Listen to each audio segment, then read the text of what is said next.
I'm Danny Weston from Montgomery, Alabama with the Alabama Rural Electric Association. You're listening to Along Those Lines.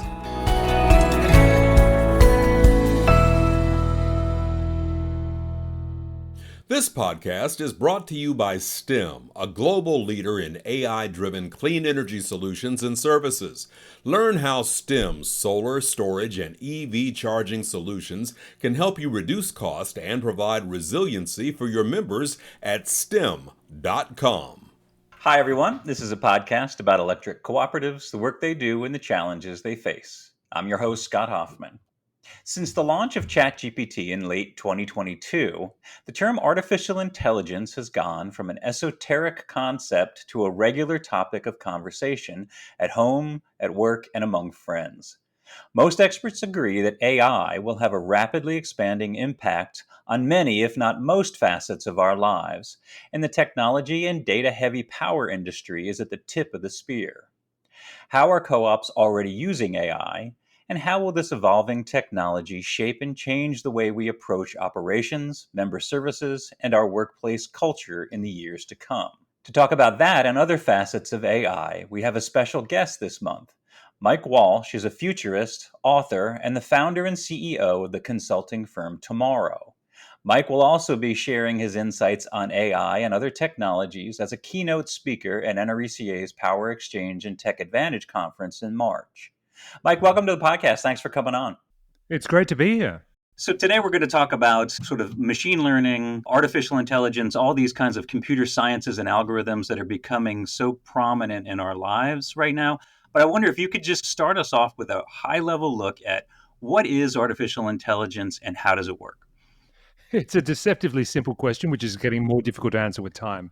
And that's because AI really encompasses everything from algorithms, which have actually been around for thousands of years, to basic automation, which we've had for at least 50 years. And of course, has become increasingly part and parcel of not just business, but particularly utilities and the energy space, to really much more complex feats of creative cognition, whether it's generative AI or creating works of art or original music. So you can really think of AI as encompassing everything from a simple piece of software to something that resembles the functioning of a human mind able to make complex decisions. And so you touched a little bit on this, but where did it come from in sort of the continuum of computer development? I think a lot of our listeners probably didn't even hear anything about artificial intelligence until ChatGPT launched in 2022, and it suddenly became out there front and center for everyone. But it's something that's been in the works for a long time. Can you kind of get us up to speed on the continuum of that? You're right. I mean, I've spent the last 20 years looking closely at AI. No one was particularly interested in it until last year when they discovered a tool that they could use to write emails that they couldn't be bothered writing, or write a termination script for an employee or a partner they wanted to get rid of. So it's kind of entered the popular consciousness now. But the funny thing is, the origins of AI are very closely tied up with the origins of computing. I mean, a computer was actually never a description for a physical device. It was a description of a person. A computer was a person, actually typically a woman who was doing calculations. And so the very concept of a computer was designed to replace a human task, which was someone who was capable of complex calculations, whether it was in the military or in code breaking or in the very early rise of telephone networks. And AI really sort of became talked about around 50 or 60 years ago when they were trying to create machines that could undertake more complex planning or decisions. And the real boom in AI started about 10 years ago in 2012 when we first started realizing we could use computer chips designed for gaming, GPUs made by NVIDIA, to do machine learning. And machine learning, I think, for especially heavy industrials, people in logistics, and manufacturing, this was really an incredible discovery that we could actually train machines that could, with time, get better at seeing patterns, that could optimize and predict processes, anticipate failure. And we could actually design these very smart systems and platforms that would actually improve with time. In the last 12 months, we've found a new application of AI beyond machine learning, which is generative AI. Really think of generative AI as an improved version of knowledge management, where you can take information, complex documents, technical specifications, regulations, data that could be buried deep inside your organization, And you can now surface that to people who are asking questions in natural language. So somebody who might be saying, well, how do I solve a customer service inquiry? Does a particular regulation apply? What is a term in my lease agreement? So these are questions that now someone can ask in a very natural way. And the AI, by being trained on all of this data, can actually respond to you in an intelligent fashion. That's incredible. So, have you had a sense in your research and the groups that you've talked to, which particular industries have been farthest ahead on adopting AI, really pushing it to its limits on where it is right now, and actually turning it into successes in business?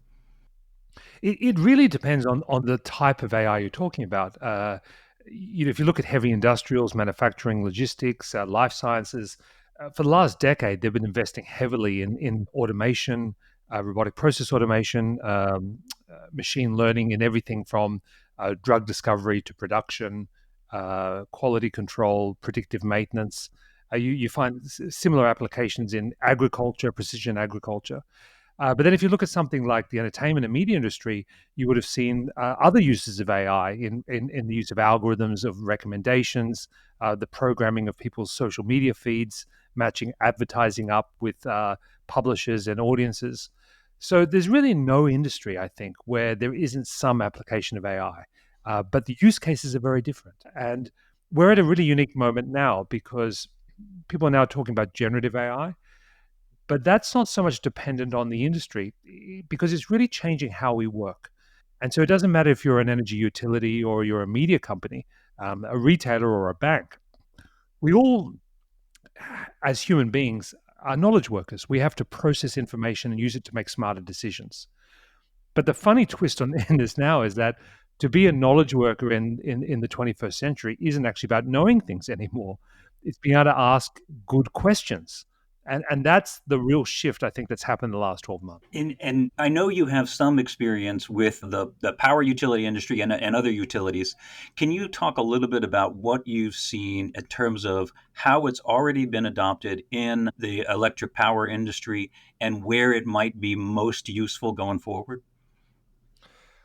Well, there's no doubt that, like in telecommunications, AI is going to be a big part of the way we manage, design, and operate infrastructure. So to be understand the loads on the network and try to understand security, these things are actually going to grow with importance in the next few years.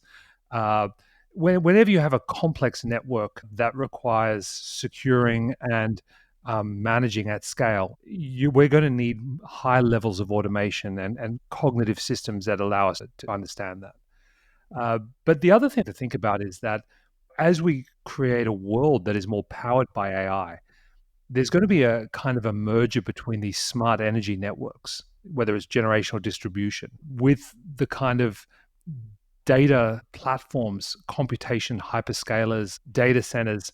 There's kind of a merger between these two layers of infrastructure because there's no point having a very sophisticated data center running these AI models if your energy networks are not stable and able to support it. And one of the challenges around sustainability is actually going to be how we power and support these networks, as really every company on the planet starts to look more like a technology company.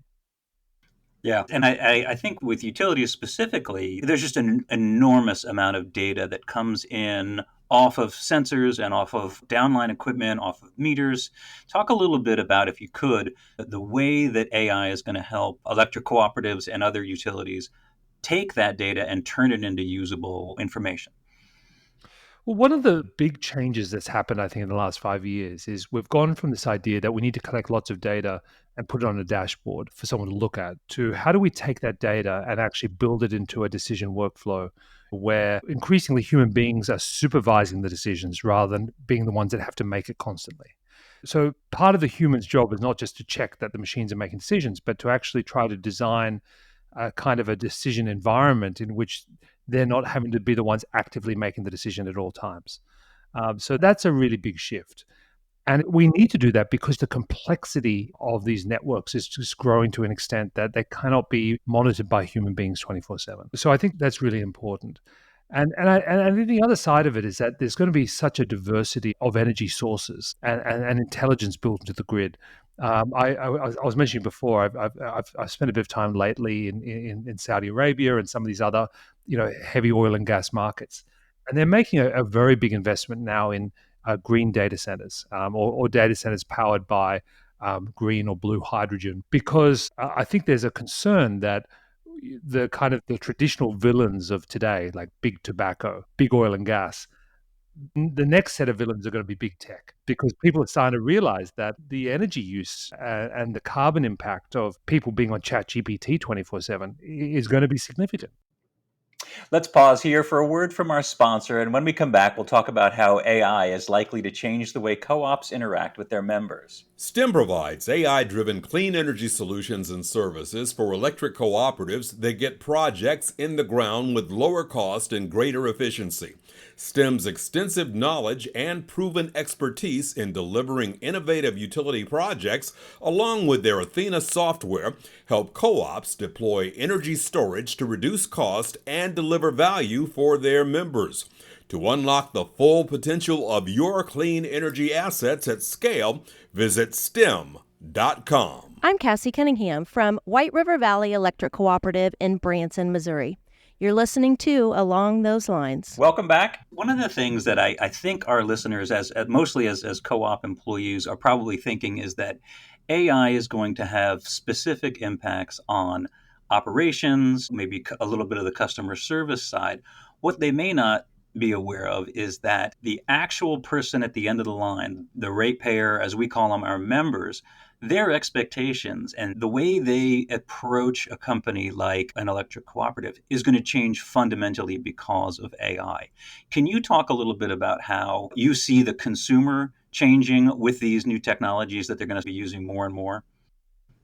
Definitely. I mean, the whole customer experience is set to be transformed with machine intelligence.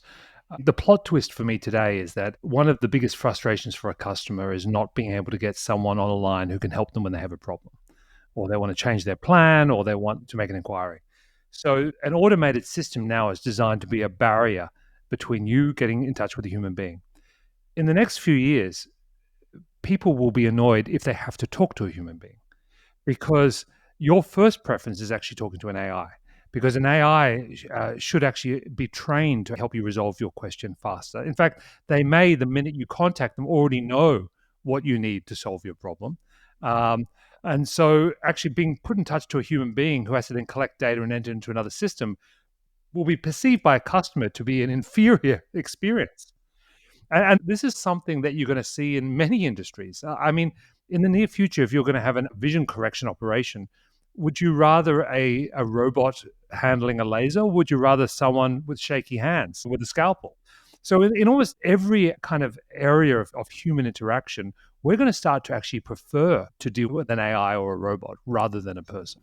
And how does that translate over into the workforce? Because like a lot of industries, the electric cooperative industry is experiencing a lot of turnover with older folks aging out, bringing in new employees by the thousands. These new employees are all going to be informed by their AI experiences. How are they going to change the culture of the co-op and the way co-ops do business from the inside? Well, there's no doubt that we have to reconsider the scale of organizations. That doesn't mean that we're going to get rid of jobs or get rid of people, but we do have to ask ourselves, do we have the right people doing the right things at the right time? And have we given them the right tools to do it? I think part of the transformation that AI is going to bring is it's going to redefine almost every job. What I think smart people need to be doing is, rather than trying to fight that process, to be a catalyst, to be the ones driving it. Because let's face it, a lot of us, no matter what role you might have in a utility or actually any organization, spend a lot of our time doing things that we don't like doing. They're repetitive, they're meaningless, they're boring, they're uninspiring. They're not the kind of thing that you probably thought about when you were a kid writing in your diary about your dream job. The good news is that technology can allow us to actually not only automate parts of that, but to allow us to focus on the things that really require creative human ingenuity. And although that can be a little bit terrifying, because it's going to require us to be potentially more engaged with what we do, in the long term, that's going to be not only more interesting, it is, I believe, going to pay us better as well. So this is a kind of a transition phase that is going to be quite confronting for a lot of us as we kind of redefine our job roles, our tasks, the skills we're going to need to be effective.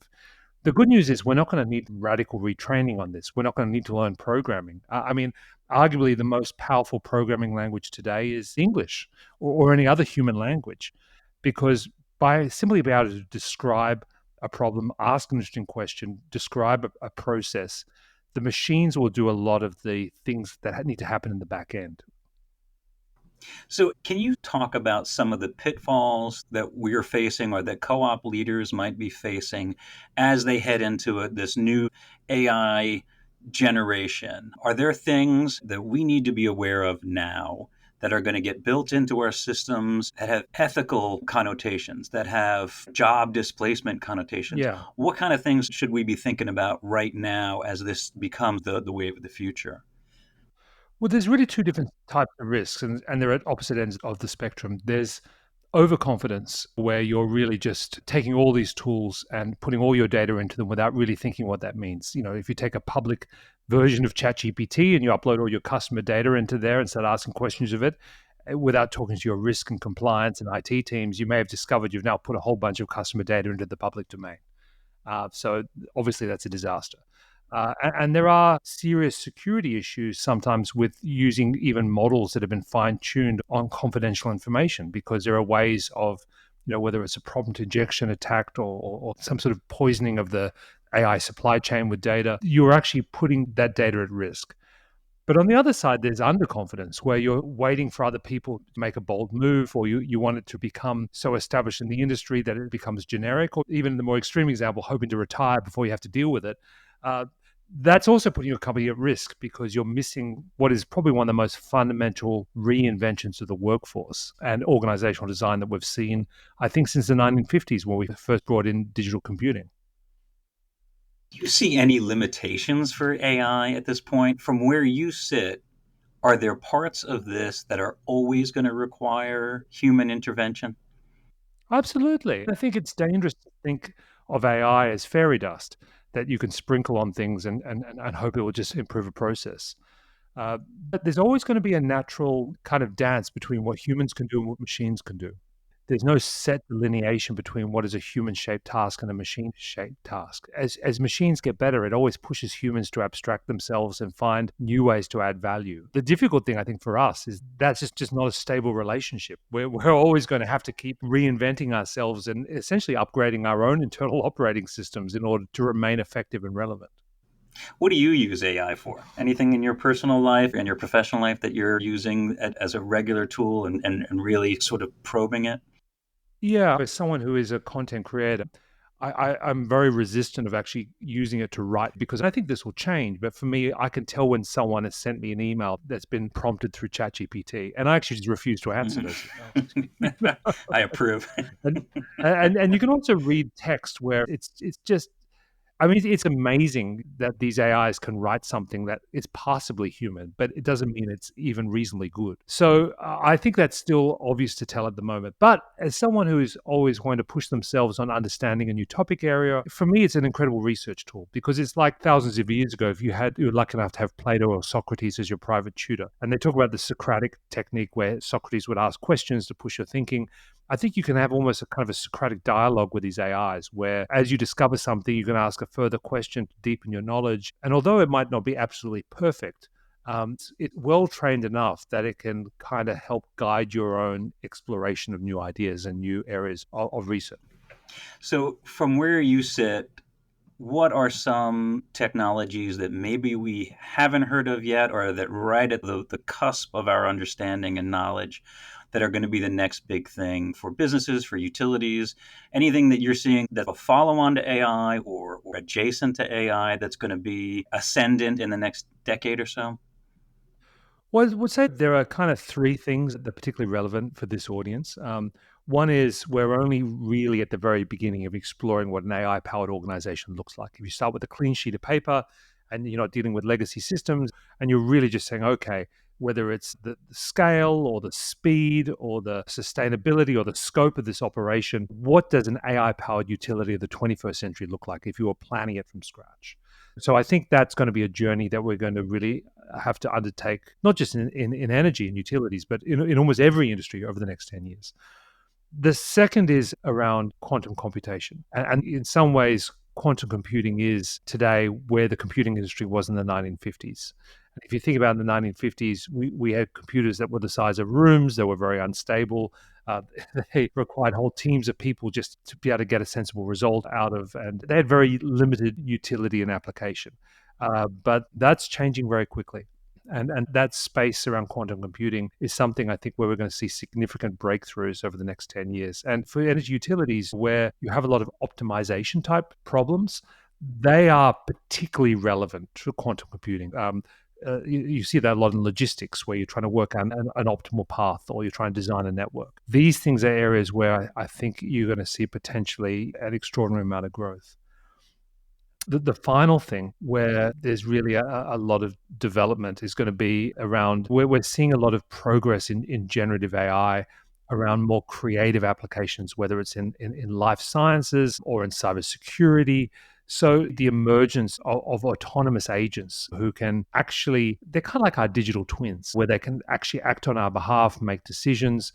This will be relevant both to us as individuals, as workers, as consumers, but also in corporations, these kind of artificial intelligences that can act with higher level of autonomy. If you take all of this together, people are talking now about the fifth industrial revolution. The fourth industrial revolution was really defined by sensors, the Internet of Things, smart factories, and a lot of utilities were really profoundly transformed by the fourth industrial revolution.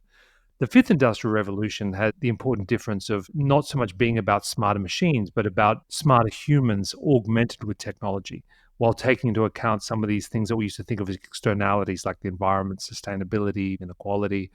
So the next decade is really going to be defined by this new industrial revolution. And I think that'll have a big impact on the energy industry. Are you more optimistic than pessimistic about the way things are going? Is this, on the whole, in your opinion, a good thing? I'm always an optimist. It might be blind optimism, but I think sometimes it's easy to look at any new technology and see it as a kind of a threat. It's sort of an intrinsically human thing to see any new technology as something which is a direct threat to our livelihoods, to social order, to stability of our civilization, to try to fight it, resist it, and then eventually accept it. And I think this has been the pattern, whether it's the printing press or electricity or computation or now AI. But eventually we make accommodations. And I think the most important thing to remember is that there's never any kind of technological inevitability. There's no one way this is going to play out. It's ultimately up to us and to our institutions, to the decisions we make as a society, the values we think are important, the communities we want to protect, the world we want to live in. These are decisions that we need to make as a people, as a legislature, as a government, as regulators, as businesses and organizations. It's something that we all need to have a say in. This is not something that just tech companies are going to come up with. So I think we all have a lot of agency in this process. That's great. So you're going to be speaking at NRECA's PowerXchange event in March in San Antonio. Are you able to give us a little preview of what you're going to talk about, or do things change too fast in this world? This is a week or so before Christmas. It's like 3 months before then. That's like 10 years in AI time. So I would be remiss to say that I know what I'm going to be talking about. But I will say this. I'll be really trying to outline what a world's going to look like in the next decade that's powered by AI, and what that's going to mean for the way we need to design our organizations, and ultimately what that means for us. How are we going to need to change and evolve to remain relevant and to really make the right decisions to make sure that AI is going to serve us in the way that is ultimately beneficial to all of us. Wow, Mike, it's absolutely fascinating stuff. Tiny bit scary, but fascinating. But I want to thank you for coming on and sharing your knowledge and sharing your thoughts. And we look forward to seeing you in March in San Antonio. Perfect. Looking forward to it. And thanks to you, our listeners, and to our sponsor, STEM. For more on this and other podcasts, visit us on electric.coop. Until next time, for Along Those Lines, I'm Scott Hoffman. I'm Liz Gunderson from Pierce Pepin Cooperative Services in Ellsworth, Wisconsin. Thanks for listening to Along Those Lines. Subscribe and rate us on your favorite podcast app.